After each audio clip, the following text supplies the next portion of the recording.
नमस्कार, मी पंजाब डक हवामान अभ्यासक मुक्काम पोस्ट गुगळी धामणगाव तालुका शिलो जिल्हा परभणी. आजपासून परत शेतकऱ्यासाठी अंदाज येत आहे.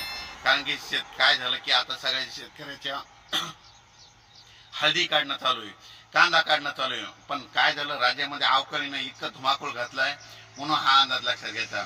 म्हणजे आणखीन शेतकऱ्याला सांगतो की 24, 25 आणि 26 आणखी 3 दिवस आपल्या परभणी जिल्ह्यामध्ये, जालना जिल्ह्यामध्ये, हिंगोली जिल्ह्यामध्ये आणि महाराष्ट्रामध्ये तुरळक ठिकाणी अवकाळी पाऊस आहे म्हणून हा अंदाज लक्षात घ्यायचा.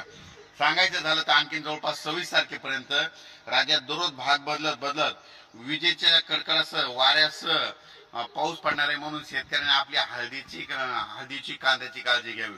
आणि सर्व शेतकऱ्याला सांगू इच्छितो की राज्यामध्ये फक्त आता 26 तारखेपर्यंतच राज्यात आता अवकाळीचं सावट आहे. पण परभणी जिल्हा आणि जालना जिल्ह्यामध्ये मात्र 28 तारखेपर्यंत पाऊस, अवकाळी पाऊस राहणार आहे, भाग बदलत राहणार आहे. म्हणून हा अंदाज लक्षात घ्यायचा.